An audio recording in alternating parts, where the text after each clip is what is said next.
Yeah, I'm Sunder Katwala, I'm director of the think tank British Future. To open up the debates that people want to have, feel we need to have about difficult issues that people feel could break up our society, issues of identity, immigration, integration. We want to show that it's possible to have constructive public debates about that aren't polarised and don't split people apart. I think controversy's good, I think argument's good, I think we're a democracy, people fall out in a democracy, they have different ideas. I think what we want to say is, you know, we're a diverse society now in Britain, we've changed a lot. Actually, some people really celebrate the way that we've changed. Some people are really deeply unsettled about it. Whichever side of that fence you're on, we think you've got a responsibility, all of us have got a responsibility to make sure that works. So we want to make sure that people are interested in the constructive debate about the future of the country they want to see. So we'd like people to feel more confident about the country. Some people feel really confident about it. We all feel quite confident about it at moments, but at other times a lot of people feel very anxious about it because of the sheer scale of economic pressure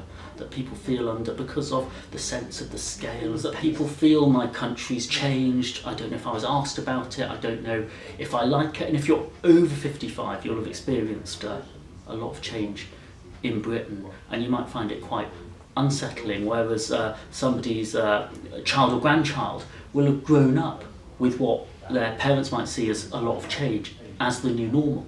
And so that's one reason that we find that people under 25 just have very different views actually about race and diversity, because they've never known anything else. And they'll take a view, if someone says put it all back, that will seem very extreme actually to people in their 20s, because you might as well be saying put it all back to the 18th century or something. This is the only Britain that they've known. So I think there's a hopeful sign there that actually we do have a history of integration. I think we're seeing with, you know, the next generation of people from a Pakistani background. I think they're also difficult issues to negotiate, because the current generation have grown up in a time of massive international political pressure, domestic tensions as well around the 2001 riots, and also, you know, it's always hard, I think, to integrate into a society where you feel that some people are saying we're not sure if you'll ever belong.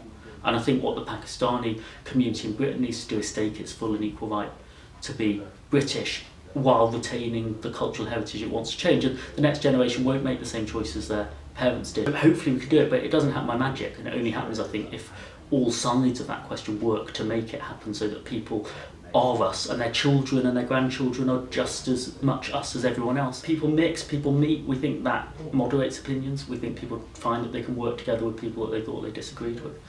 I think it's important to get around the country, get to communities, hear what people feel about these issues. Also, there's quite a lot of obviously national level discussion about these issues in the media, in politics and so on, and a lot of the mood of local communities. So it's actually quite important to engage at the national level as well as at the local level, but to try and be, aware of the need to connect.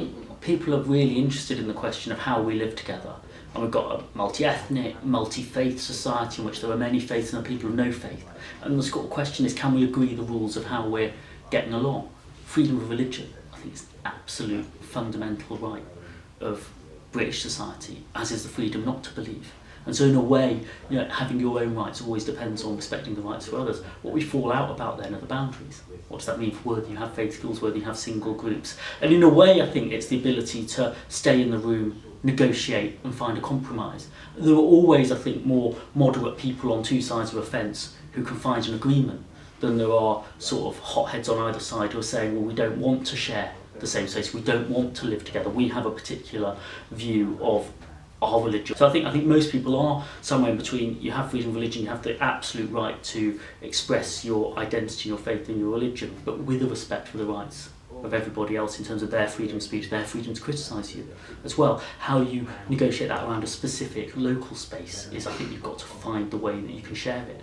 I'm quite confident about Britain as a country that can deal with diversity, because compared to other European countries, I think we have more of a sense that you can be Pakistani in terms of your family background, your ethnic heritage, your cultural heritage, and you can be British, and you don't have to choose between the two. I think people find that harder in France and Germany to combine identities and still feel fully part of the main thing. If you go to a place where people feel there might be tensions, it might be Tower Hamlets, it might be Bradford, the question of whether people can do that, be themselves and get on with everyone else in the same place is really important. But whenever I go to a place like, for example, Bradford, you find that the vast majority of people want an inclusive pride they all share and the right to be themselves in their own spaces too, and that's actually the British way of having a shared identity and having tolerance for difference within common rules we all share. I think British Pakistanis, are negotiating that for themselves, but it's not helped if they're stereotyped, I think, from outside in the mainstream media